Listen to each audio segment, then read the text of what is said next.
moment zitun tuni wazo he hong ki patila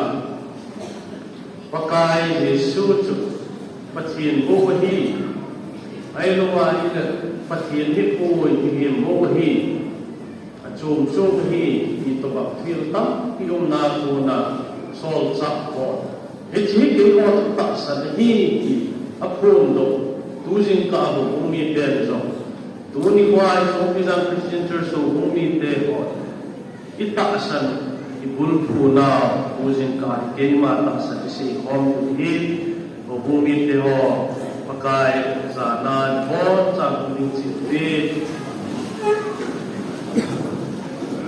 kalau nim se jutang ke ma ta san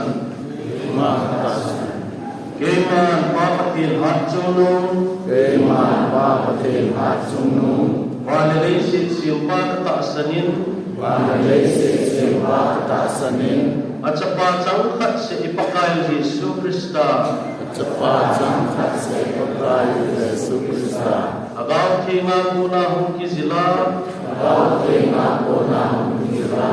nuwating Sir Mary sumapil, Mating Saint Mary sumapil, Pontius Pilate kunagente Yesu tupa, Pontius Pilate kunagente Yesu tupa, Tingpela kian bia, Tingpela kian bia, Tia lana kibuipa, Tia lana kibuipa, Ditumtin niya, Ditumtin niya, Tina kuna tungdo kitpa, Tina kuna tungdo kitpa, Wana kaltuwa,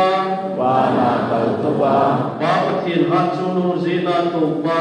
Papatin hatsunu zina tupa, Wana kuna mihimlemiti, Wana kuna mihimlemiti, Tutana hukiting kwa sa kataasane, Tutana hukiting kwa sa kataasane,